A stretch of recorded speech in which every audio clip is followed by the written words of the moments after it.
Welcome back to part two here on Sheffield Live TV, and the show also goes out on YouTube as ever as well. Also, as ever, I'm delighted to say James Gregg joins us or rejoins us for this part. He's been working all manner of hours and all manner of shifts for various BBC networks as ever over there. He's standing on his head. He looks like he's standing on his head just about there as well. But, James, before we reintroduce our special guest, Jim McCalliog, isn't it great that you've got things to talk about this week? You will have in your roundup. Yeah, well, that's the thing. You know, you look back to where we were a year ago, Alan, and it was just, you know, scratching around for stuff. You know, there wasn't even anything happening in sort of grassroots or anything. There was a very small period, but it's so good that things are becoming a little bit normal. I know that you were at Sandygate, which we'll talk about later, last night, as we record this on a Wednesday, and you were there Tuesday night to watch Hallen. 412 people there having a beer, milling around. That's what it's all about. And I think that, you know, the local sporting scene is probably going to be bounced back. It's going to be even stronger than ever. So, yeah, really looking forward to getting stuck into it. Yeah, brilliant. We'll hear more about that as the show goes on. I know that you've been looking at your Wikipedia page of Jim McCalliog. I mean, he plays in slightly the wrong half of, or played in slightly the wrong half of Sheffield, as far as you're concerned. But nevertheless, he was, I think the word that's used now is legend. I know it's overused, but the 1960s Sheffield Wednesday team that went to the FA Cup final in '66 is a legendary outfit, and none more so than the player who scored the first of Wednesday's 2 goals on that occasion. Jim McCalliog, welcome back, Jim. Thank you, Alan. As James will have seen on his Wikipedia, and as I was interested to read, and as you mentioned in part one, you were the costliest teenager in football when you transferred from Chelsea to Sheffield Wednesday in October 1965 for £37,500, which doesn't seem a lot these days. But was obviously a fortune then. Was it in any way a millstone around your neck? You didn't play as if it was, I have to say. Absolutely gospel truth. If Tommy Docherty didn't want to let me go and he could charge that amount of money, and Alan Brown was willing to pay back then that amount of money for a young 19-year-old, it only filled me with confidence, Alan, because I looked at it simply that these 2 guys who were big names in soccer obviously rated my ability. And the one thing that you need when you're a footballer is to be confident. And I was certainly a confident player, but this was never a millstone around my neck. It made me more confident, if anything, that I could play, and that was what helped me develop very quickly at Sheffield Wednesday. But the one thing about Sheffield Wednesday was the fans. They were so good to me. They made me feel so welcome, and they played probably the biggest part of my football career, because I had points to prove that I wanted to be a first team regular, and I wanted to play for Scotland as soon as I possibly could. And you certainly did play for Scotland historically in one match in particular. Just before we go to that, Alan Brown, somebody who was before my time as a manager, but I've read plenty about him, heard plenty about him. He's always described as a hard man. Is that a fair description? No, I didn't see Alan Brown as that at all. I think a lot of people thought he was a disciplinarian. That's for sure. He liked players to have good habits and do things right and uphold the image of the club. But I never found Alan Brown a hard man, because when Alan Brown signed me, he actually came to my house to see my parents. He seen my sister. He seen my brothers. He went for a walk with us all. No way was Alan Brown, in my eyes, a hard man. He had principles and he stuck to them. And he was certainly the boss at the club, because he had to be, because there was other people trying to stick their nose in, and I'm sure that the boss would never let them do that. I think managers had far more overall control then, Jim, than they do now. Is that your impression as well? Yes, it looks that way, Alan. Now the managers are just involved with the players and the coaching side. They don't sign the players. They don't recommend the players. It seems to be some sporting directors recommending players, and it's all a business transaction. I don't know if that's the best way to go. It's certainly a different way to go. But I always feel that if you're a manager, you want to see the players before you actually sign them, and you want to find out what kind of character they've got before you bring them into your dressing room. Interesting points. Maybe we can enlarge on that a bit later. Certainly a bugbear of mine in football, not just at Sheffield United. I've written a Sheffield United column on that this week, is that managers are perpetually quizzed about transfers in and out when they're actually in the least advantageous position to know the process and the progress of what they're being asked constantly. And those who are the movers and shakers behind the scenes are nowhere to be seen. So it's all a bit of a nonsense to me, the way managers are grilled. I mean, I'm not just talking Slaviša Kekanovic here at Sheffield United, who's been clearly frustrated by the process, but others as well. Anyway, I digress from that. Sheffield Wednesday as a football club has had its ups and downs, hasn't it? I mean, you were there during a good time. I'm pretty sure you follow their results to this day. We talked earlier about your starring role in the 1976 FA Cup final when you'd moved on and you were at Southampton. Around that time, the team that you left behind at Hillsborough was in the third tier, and they are today. So it's an example of the way these things go in cycles, really. Yes, there's no team in the country has a God-given right to play in the Premiership or back then the First Division, as it were.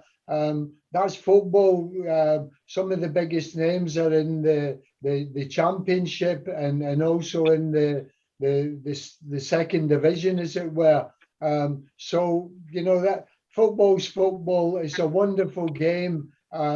It's a simple game. It's 1v1, trying to make 2v1, but there's too much jargon talked about this, that, and the next thing. Whereas the break of a ball in a match can cost you the game. So it's a very human game. It's a game where footballers have feelings. They don't want to play badly. And you could play a great game on the Saturday, play again on the Tuesday or the Wednesday, and be the biggest mug that ever put on a pair of football boots. But you know that's the way it goes. You ply your trade in front of people, and most people that are judging you are people that have either played the game or love the game. So it's just a wonderful cocktail of everything, and you have the press, and that all adds to it. You know it's just the football industry as a whole is absolutely wonderful. You clearly are in love with it, even to this day. And you get around to see matches, do you still, Jim?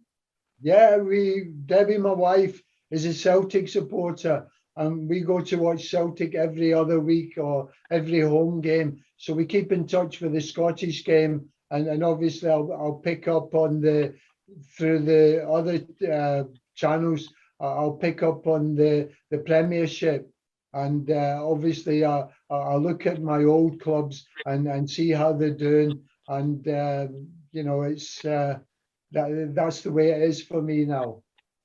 Well, James, you may have noticed that fantastic backdrop. Jim putting us both to shame there. That gallery of framed photographs on his wall up there in Scotland.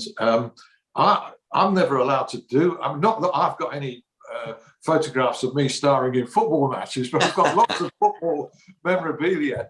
And as you can probably see behind, I'm not allowed to put pictures like that on the walls of our house. How did you get away with that? It was a wonderful surprise. I'd gone to Glasgow for a meeting in the afternoon, and I come back about five hours later, and all the photographs that was in a chest box, my wife Debbie had put them in frames and put them on one wall in the snug in our house. So it was a great surprise, and it's lovely to look at them. And a lot of the people that come to the B&B and stay at the B&B, a lot of them are football people, and it's nice to show them the wall. It adds to their experience of coming to Langside Bed and Breakfast. And yeah, it's a wonderful idea. And like you say, my wife has done it, so I can't get blamed for it. Well, there you are. There's hope for all of us, James. Love it. Yeah, get some pictures up on the wall. We're going to come to Wolves and the famous Scotland goal shortly, but just before we do that, a great friend of the show and a personal friend of mine very sadly passed away a few days ago. James, of course, you'll remember Lance Hardy as well, the former BBC sports editor, an esteemed author. Has appeared on this show, also talking about his beloved Worksop Town, who very sadly and very, very prematurely and a long, long way before his time passed away last weekend. But a fantastic fella. It was a pleasure to know, a really principled man of great integrity in what is a very cutthroat business. So fondly remembered, Lance, and all our thoughts here are with your family, mate. Yeah. Scotland and 1966. Now, England will say 1966 belongs to them. Scotland will say that 1966 belongs not to England, but to Scotland. And I guess you'd say that as well, Jim, wouldn't you? I think you've got to give us that, because obviously England in '66 won the World Cup.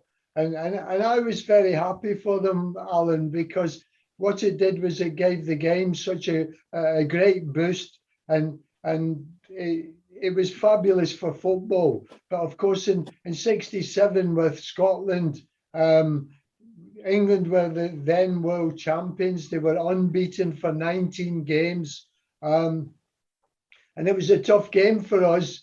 But if you look at our team, Alan, and you think about players in the history of Scottish football, we had some wonderful footballers. We had world-class footballers in there. It was an absolute joy and an honour to be in that dressing room with the likes of Dennis Law, Jim Baxter, Billy Bremner, Eddie McCready. It goes on and on, Bobby Lennox, John Gregg, Ronnie McKinnon. So when we met up for the game, we were quite a confident bunch. It was my first game, and I felt at home straight away. I didn't feel a nervousness because the banter was so good, and the boys, once we'd got on the training field, the skills on the ball, I felt very, very confident. It was going to be a tough game. You couldn't underestimate what England had done. They had some peerless footballers in Bobby Charlton and Bobby Moore, people like that, Jimmy Greaves, great footballers. But it was definitely a game that was going to be worth watching. Well, it was a 5-goal thriller, and Scotland won 3-2 against the reigning world champions. And you celebrated, and you were heavily involved, Jim. Yes, I certainly celebrated. That was the ambition of my life, to play for my country. And the wonderful thing about that period in my life was on the Wednesday, we played Manchester United at Hillsborough. And the Scottish papers wanted a photograph of myself and my football hero, Dennis Law. So that was such a thrill. I was more nervous meeting Dennis, seriously, than playing the game, because the players had made me feel at ease.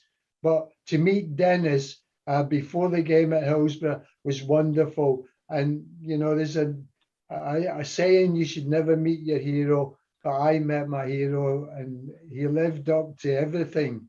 And very fortunately for me, with bringing out my book now, Dennis Law has wrote the foreword. So Dennis Law is an icon for me.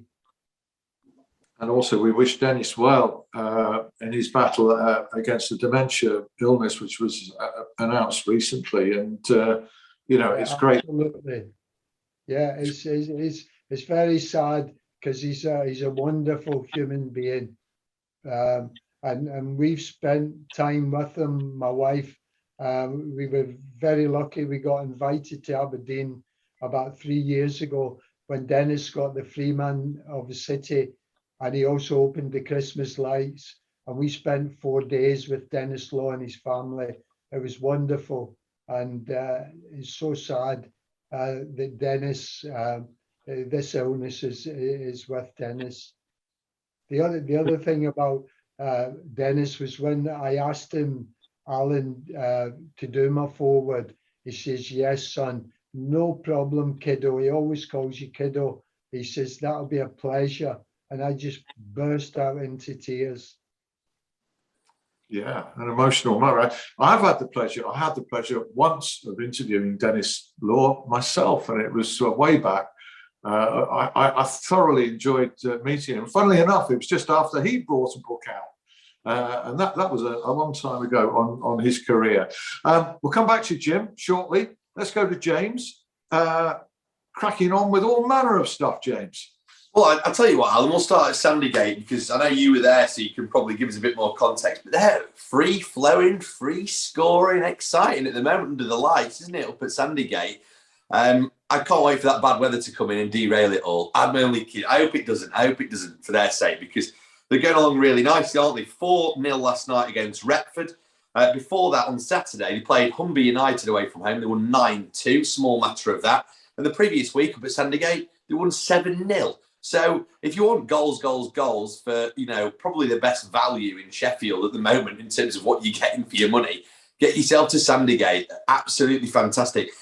Before the game, you may or may not have seen this. It was only because, you'd sort of been tweeting about it, and there was a few bits floating around on Twitter last night about Shannon Brooks, who's the Worksop Town physio. And she effectively saved assistant referee's life, Alan, a couple of weeks ago. And I mean, what a remarkable thing. I know the league were there last night doing a presentation, and Andrew Jarvis, thankfully, he's okay. She used CPR and a defibrillator, did Shannon Brooks, to save Andrew. But I mean, isn't that amazing? They've actually given her £500 towards a defibrillator fund as well. But what amazing. I mean, you were there. I feel bad reporting on this, Alan, when you were already up at Sandygate last night. So tell us what Sandygate was entailing. Well, first of all, the crowds are amazing now at non-league level, not just at Hallam. When I first started taking an interest about 5 or 6 years ago, I thought, I'll pop along and see Sheffield FC. I'll pop along and see Hallam. I reckon crowds at Sandygate then were about 80. Right, last night there were 412. That's a 5-fold increase. Now, they're coming because they feel a connectivity with clubs at that level, which they don't in the EFL and higher up. They feel warmly welcome. They feel appreciated. The kind of football is attacking. The players are less likely to cheat, feign injury, etc. And it's a very wholesome and pure experience. And people are thoroughly enjoying it. I mean, you talked about the goals. 20 goals they've scored in 3 games. 20. And last night, we were actually a bit disappointed. They only got 4, okay? And the previous 2 games, they scored 7 in the second half. Last night, they only got 2. A miserly, mingy 2. But, nevertheless, it was a cracking game, cracking experience. I mean, it was wonderful to meet the referee, or the assistant referee, Andrew Jarvis, who appears to have made, thanks to Shannon Brooks, an absolutely amazing recovery. So he was there in fine fettle last night, mate. Yeah. Excellent. Hallam have got Harrogate away from home this weekend, so no action there on Saturday. Sheffield FC, they're away at Shildon. They've had a little sort of mixed run of events, actually. Lincoln United was a 2-2 draw last Saturday, last time they were in action. Well, I'd probably say the game of the weekend is Handsworth Paramore against Coventry United in the FA Cup first qualifying round. Yeah, it's now just Handsworth. It's really confusing, this, James. Yeah. But Handsworth Paramore for years, and I find myself slipping into that as well. But they are just Handsworth now. But it's a great tie they've got. Great tie. Yeah, great tie. Coventry United FA Cup first qualifying round. And I mean, for them, they are a very strong footballing club. They've produced lots of players. They've welcomed lots of ex-players after they finish their careers. And I think that this is a really big tie for them. The first qualifying round of the FA Cup, it's not a preliminary something or other. This is the first qualifying round proper. So it'll be fantastic if they can make a little charge. And I suspect that there'll be a few up there actually on Saturday watching. It's a great little ground, as you know. Worksop Town there at home as well against Newport Pagnell. Not the service station, a very good football team, are actually above Worksop in the league. And just worth running through, I mean, we know it's the international break in the EFL, but transfer deadline day, always very, I always think it's a bit flat. We had a good one probably about 5 years ago and all the media whip it up now. I don't think, clubs try to get their business done before, unless you're Sheffield United, of course, then you leave it really far to the last minute and actually end up missing a few players. But Sheffield Wednesday, actually, I just want to just sort of say about Saido Berahino, who, of course, we know is a bit troubled, signed for Wednesday yesterday. And lots of people go, "Oh, I wouldn't touch him. He's a bad egg." I just think if anyone can get the best out of him, it's probably Darren Moore. And, also it's a gamble worth taking. They've got a strong squad. They've got a strong team. He's just a nice luxury item if they can get him firing on all cylinders. So I was quite impressed with that, even if it is from a blue and half persuasion, Alan. Yeah, I agree with you. He's got some history to live down. There's a perception there, and it's there for a reason. But whether it's an arm around the shoulder or a kick up the backside, it doesn't matter. Whatever works. And I suspect the arm around the shoulder from Darren Moore, who knows him well, has got a better chance of working than absolutely everything. And we wish him and Sheffield Wednesday, after a fantastic transfer window, let's be clear about that, all the best. Sheffield United, I don't know about you, James. I mean, I try to keep a balance on this. Okay, they've made a couple of quality signings. Certainly Ben Davis is, certainly Conor Hurahan is, certainly Morgan Gibbs-White is, and Robin Olsen, a Sweden international goalkeeper. So you can't fault any of that. But like you, I question, not the quality, but the quantity and the lateness of it, which is not ideal. And when, the board at Sheffield United with a new manager have sort of are more sort of hands-on than the manager now on transfer dealings, albeit that he's making his recommendations and, giving approval. For that to, they've got to be effective to justify that move, in my opinion. I think you're right. When you put it like that, you look at those four names that you mentioned there. I think there's no Blades fan who's unhappy with any of them. I think it's just the fact that we were promised so much, and there was so many names floating about and so many nearlies, and you do question why the nearlies came to fruition. But anyway, hey, we're happy to be back on Sheffield Live, Alan. So I won't start going into that. No, Helder Costa of Leeds apparently was offered, so I heard, to the Blades, but they declined. Anyway, thanks for updating us on all of that. I mean, Test cricket's ablaze at the minute. I know that you're going to enjoy the Oval this week. In fact, as we you'll be there. I mean, because it's no secret, we've recorded this on the Wednesday, so you'll be having a trip to the Oval. And Joe Root, I mean, are there any superlatives left, really? Well, he's just gone to world number one in the week. So, Joe Root from Sheffield, world number one batsman, above Coley, above Steve Smith, above all these others. So, fantastic stuff. Indeed. Brilliant. Thanks very much, James. And when we reconvene, we could well be back in the studio, and I look forward to that. And of course, when you're on Zoom, you can't meet for a post-show pint, can you? So that's one of the great limitations of it. So I look forward to it. Just a top and tail with Jim McCalliog, just returning to you.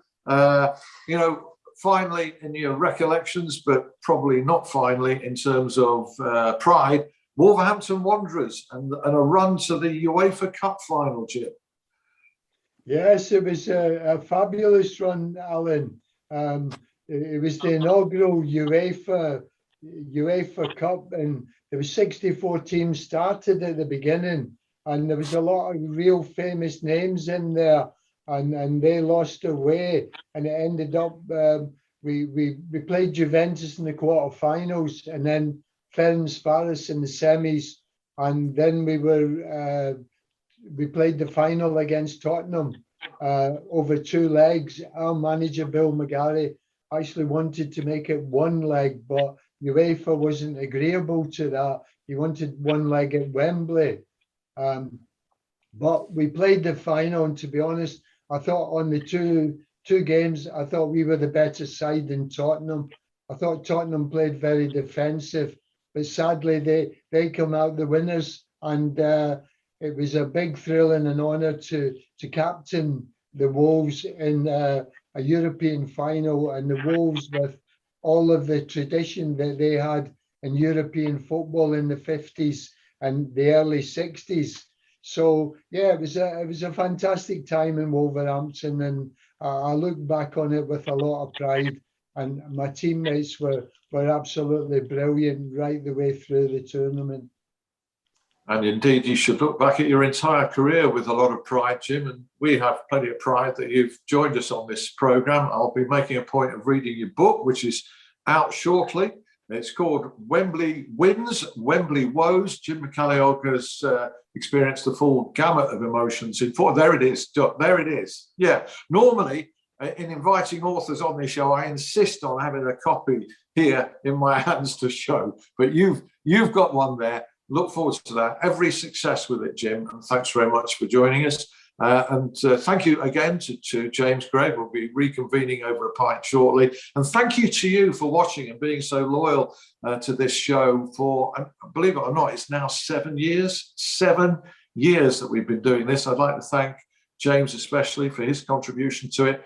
And in particular, every guest. We've had multifarious guests from all sports, particularly football, and some old friends have really come through for me. And I'm grateful to them all. This is the end of the run in this present guise. We've been grateful to the Zoom app for 18 months or so of that 7 years, and in particular to wizard producer Greg for somehow stitching a programme together. But when we meet again and talk again, I do hope we'll be back in the warmth of the studio and with a good bar to go to following the show. Thanks again. We'll see you soon. Bye now. Bye.